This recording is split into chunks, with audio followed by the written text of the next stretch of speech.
Hello, in this video I'm gonna tell you the settings that you should change immediately on your Samsung Galaxy A17.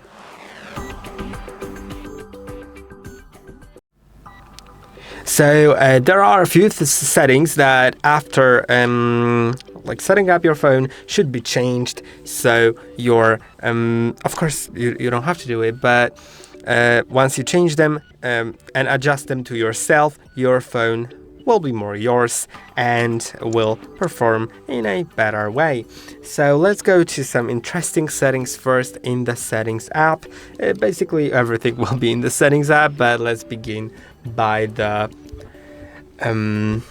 connections, then Wi-Fi, and click on three dots in top right corner, then go to go to intelligent Wi-Fi.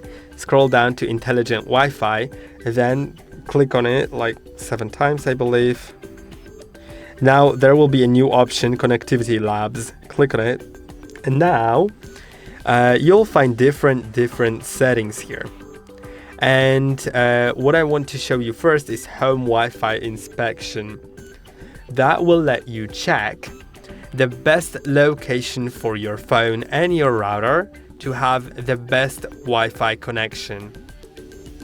So let's go to Home Wi-Fi Inspection, click on Start, then select which Wi-Fi network you want to inspect it for. Let's select this one, for example, click on Next.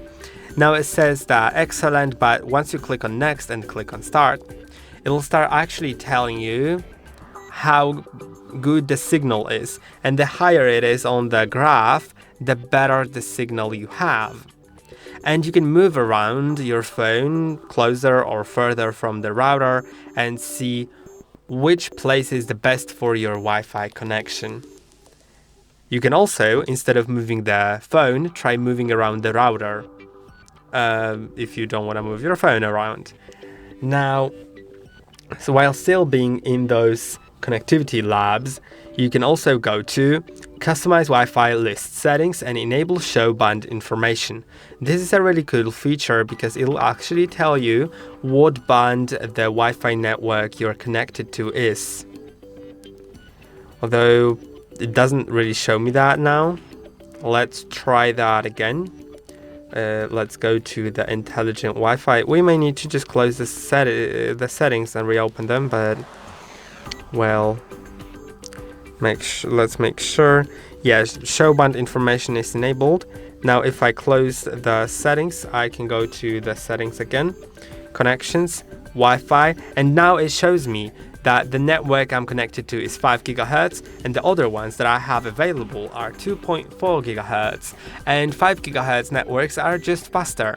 So if at your home or anywhere else that you are going to there is a 5 GHz network available, then you'll know which one of those is 5 GHz and which to connect to for faster network. Now let's go while being in Wi-Fi, select the settings icon next to your Wi-Fi network. Now find QR code and enter your fingerprint or screen lock. Now you'll see a QR code for your network and you can share it with anyone. They can just scan that QR code to connect to your home Wi-Fi network. So if the password is quite complicated, you don't need to worry about it because they can just scan the QR code. I'll try to scan it. Well, it should scan it. Yeah, now I had a little button to join the Wi-Fi network. I can click on join and I have joined. So that's a really great feature. Now let's go back. It should turn my brightness down a little bit. Yeah. And let's go to the next feature. In Bluetooth this time. If you go to Bluetooth, you can click on 3 dots in top right corner and go to Advanced Settings. Now find Music Share. This is a very good feature. You can turn it on and that will let your nearby friends play music on your Bluetooth speaker that you are connected to. So you won't need to disconnect from your Bluetooth speaker in order for them to be able to connect to that and play music. They can just connect once you are connected. and you can select whether you want to share your Bluetooth device with contacts only or with everyone, and whether you want to ask them for the permission or not, and disconnect when nothing is played for 5, 10, 30, or don't disconnect. And that's how you set it. So that is a really cool feature.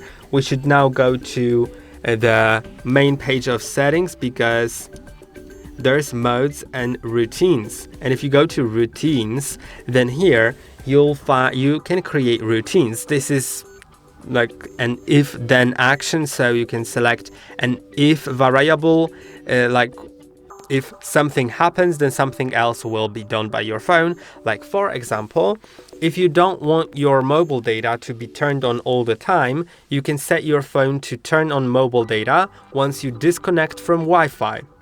That's great. You can also set up many different things. Like, for example, if you approach your work, if your location is around your workplace, then your phone will, for example, mute some notifications. So let's set it up. I'm gonna do it simply, but feel free to mess around with it as much as you can. Just click on plus, then if, and select an if. For example, let's set it to like a Wi-Fi network disconnected, and select which network has to be disconnected for it to work. I'm gonna select my home network, then click on done, and then do a then, and it's gonna just do connections, and let's say it'll just, I don't know, it's here, mobile data. I need a SIM card, so I won't do it. So let's do something else. Like, for example, let's turn off Wi-Fi then. If I disconnect, then turn it off. And of course, then you need to turn it on manually, but it's just like a simple introduction to how you can create routines. You can create way more than that.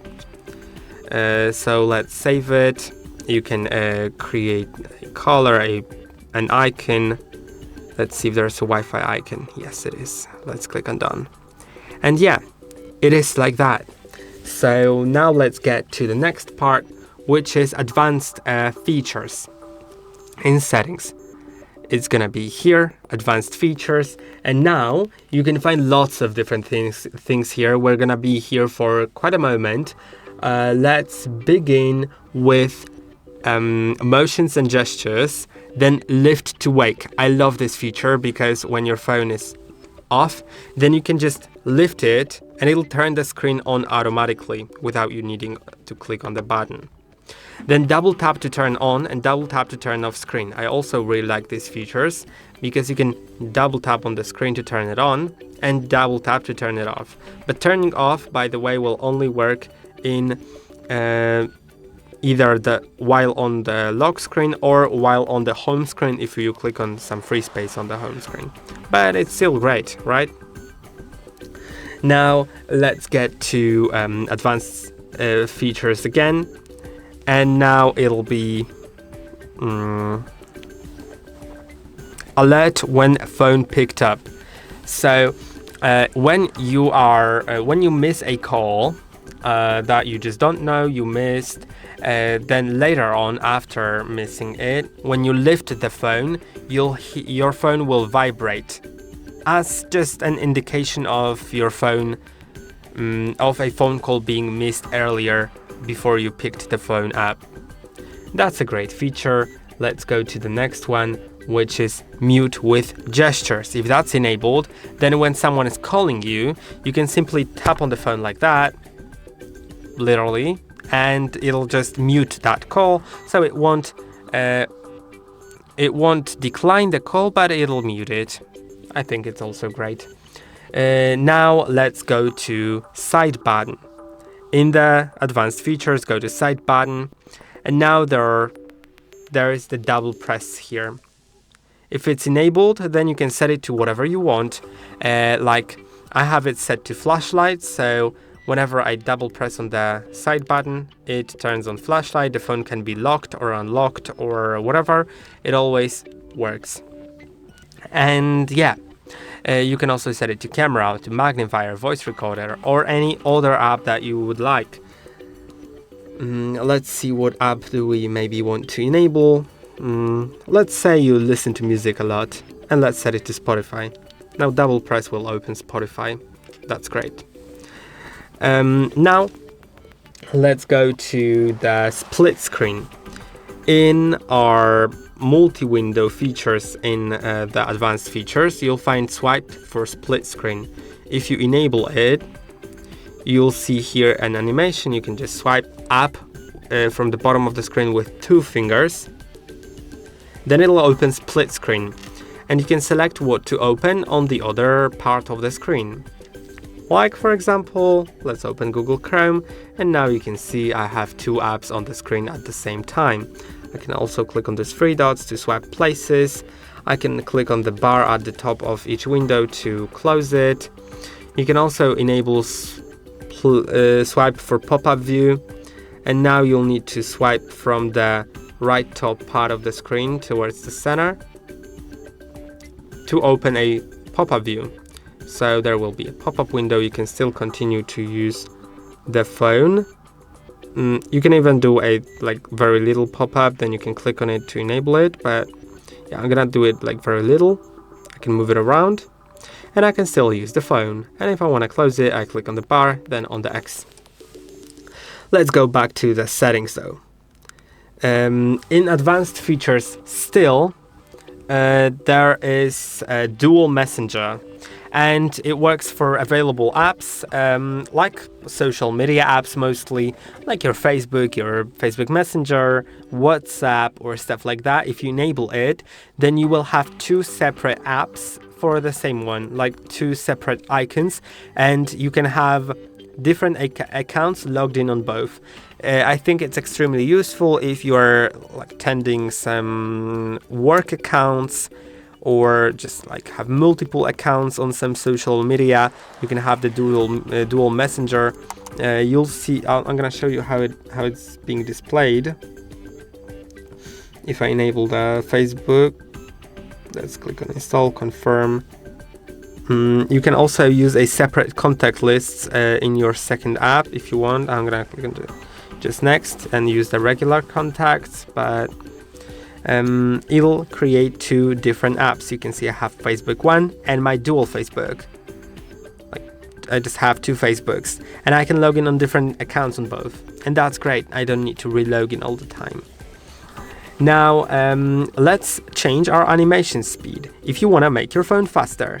And of course you don't have to, but if you want, you can go to the settings, then go to About Phone, Software Information, and find build number. Click on it 7 times. Then go back. It may ask you for your PIN or pattern or password.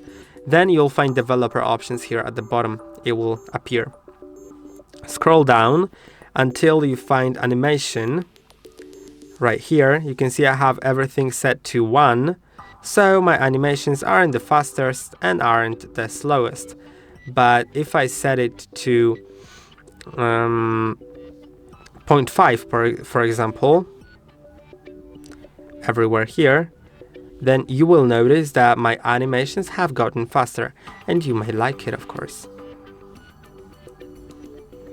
Yeah, like animations, you can see they have gotten faster, but I can still change it to even more fast, but I don't like it, but maybe you will. So go to accessibility, vision enhancements, and now you can find reduce animations. Once you enable it, you can see there's no animations at all. Everything just clicks. I don't like it. I like it a bit smoother with the animations on, but if you want, you can make your phone faster that way. Now let's go to the next thing, which is OK Google or Hey Google. Yeah, once I said it, actually did it, but I'm gonna skip it because I'm gonna show you how to enable it manually, so it always works for you. Just go to Google app, then click on your profile icon in top right corner, and then go to settings. Now go to Google Assistant and find voice match. Now I'm gonna remove my voice match so I can set it up again. Let's enable it. Now click on more, I agree, more. And once I click on I agree here, I'll need to say 4 phrases out loud. Hey Google, help me write a thank you note. Hey Google, what's the weather tomorrow? Okay Google, explain how a rainbow is formed. Okay Google, set a timer for 5 minutes. You can see I've set it up, and now if I click on next, then it is set up, and whenever I say hey Google, it will open Gemini Assistant and I can ask it for whatever I want. Let's try asking it for something like simple, but feel free to ask it for more complicated things, of course. It can give you answers to different questions, like not only questions like about the weather, but also if you're wondering, like you saw there was the example phrase how the rainbow is formed. Yeah, you can ask it for that. You can ask it for like a history of some wars, whatever. Now, let's try asking it actually for something simple, like, hey Google, when did the Second World War happen and not work? Never mind. War II lasted from September 1st, 1939 to September 2nd, 1945. Yeah, and you can see it gives me the answer, so that's great. And now let's get to the next part, which is dark mode. You may like it or may not, but it's worth trying it out. Let's go to settings, then display, and now you can enable dark mode. It'll first of all save some battery on your phone. Second of all, it's better for viewing at night especially, and for some it looks cool. You can also go to dark mode settings and turn it on as scheduled actually. For example, sunset to sunrise, so when it's sunset it'll automatically turn on the dark mode.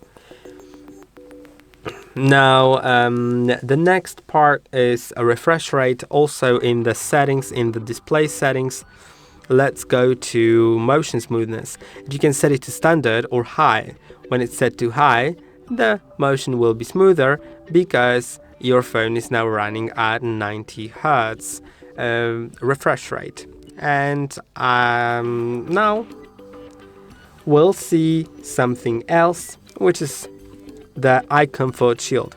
Once you enable it, then the screen will go a bit more yellow to save your eyes, and I actually noticed the difference, so I like it, but feel free to select however you want. You can set it to adaptive or custom. You can set a schedule like always on, sunset to sunrise, or custom. I'm gonna set it to sunset to sunrise. Okay, I'm gonna allow like location permission so it knows when the sunset and sunrise is, or maybe let's leave it on always on. You can make it like very orange or like almost cold. I'm gonna leave it on adaptive. You can also go to screen mode and set it to vivid or natural. I like it in vivid mode. It makes the image a bit more vivid. Now, font size and style. You can change the font style to some of these ones available, or download more fonts as well. After changing that, you can change the font size. You'll see how the font on the phone changes. I personally like it on the small one, but depends on your vision. You can enable bold font as well. And then go to screen timeout, and this is the time of inactivity after which the screen will go off. I personally set it to 10 minutes, so while I'm recording the video, while I'm speaking and not touching anything on the screen doesn't go off, but you may want to set it to 30 seconds or 1 minute or even 15 seconds, whatever you want. Now, navigation, it's also there, but before we get into that, maybe let's go to easy mode. It's not that you need to enable it, but it's worth knowing that it exists. So, for example, if you give your phone later away to like some of your older family members or some family members with like low vision, you can enable easy mode, and you'll see everything gets bigger. There's also this page with favorite contacts. You can add favorite contacts here, just like that. And yeah,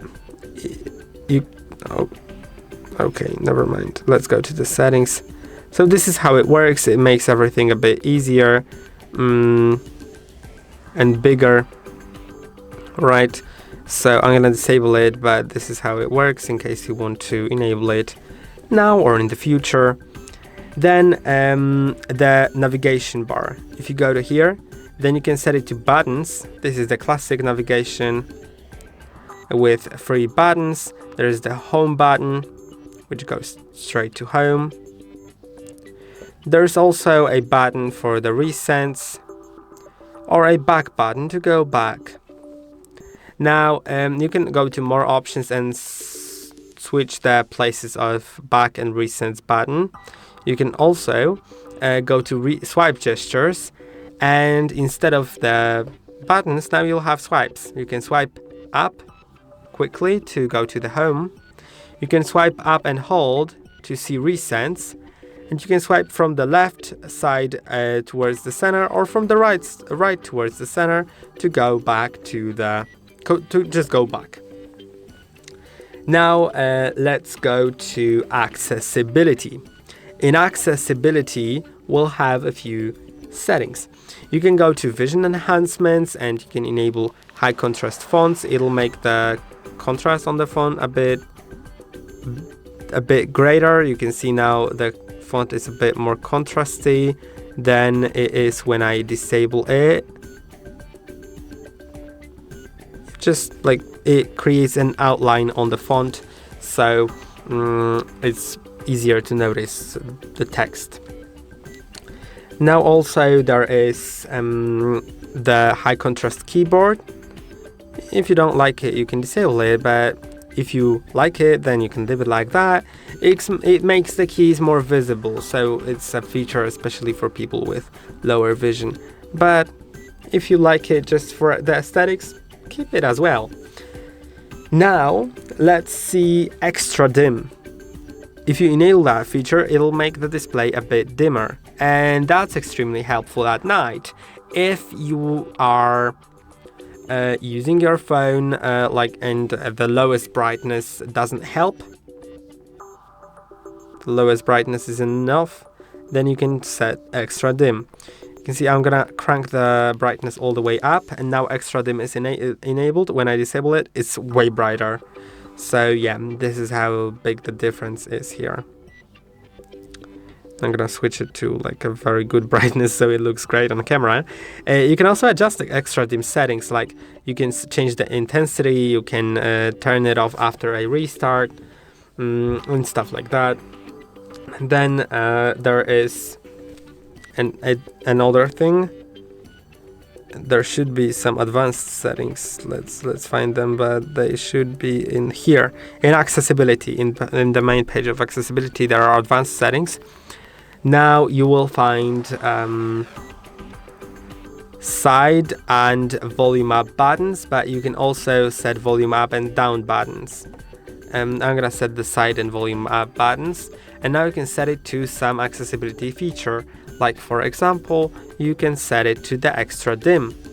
And now if I click on the side and volume up, side is the power button, then it's gonna enable the extra dim once I click on use. Now the extra dim is technically on.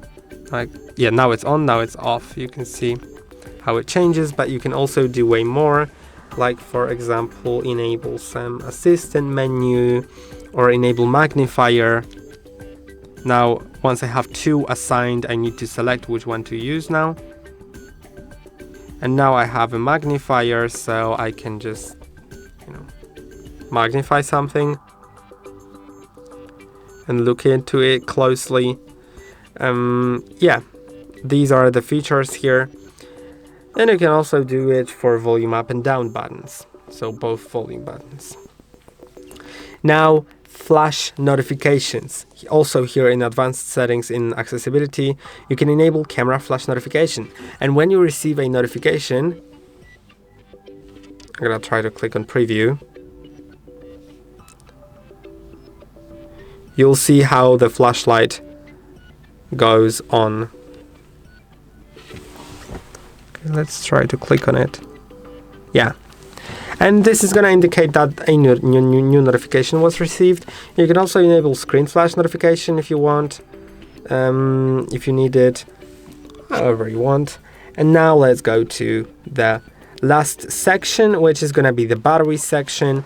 If you go to battery section, then you'll find power saving. You can enable it whenever you need to save the battery. I actually have an extreme mode enabled, so it actually shows only 4 apps and I can add 4 more, and this is the whole phone now. I can exit it, but yeah, you don't have to use that extreme mode. You can use a simpler mode by going to battery, power saving. Let's disable limit apps, and now when I enable power saving, it just saves the battery, but the phone still works properly. But you can adjust the settings here as well for the performance and the display. And there's also battery protection. You can enable it, so your battery will be a bit better, will work a bit better, will have a higher longevity. That's what I mean. By setting it to adaptive, because your phone will learn your charging habits and adjust the patterns accordingly. So if you plug your phone in at night, then it'll start charging to 80%, then it'll pause the charging and resume about an hour before you're expected to unplug it, so your phone doesn't overcharge. Now let's go down, and these are gonna be the last 2 things. Show battery percentage. I think it's worth to enable it so you can see your battery percentage at the top. And there are also charging settings. In some regions, fast charging is disabled, so it's worth enabling it so your phone charges faster. And these are all the settings. I hope that the video was helpful. Don't forget to like and subscribe, and see you in the next one.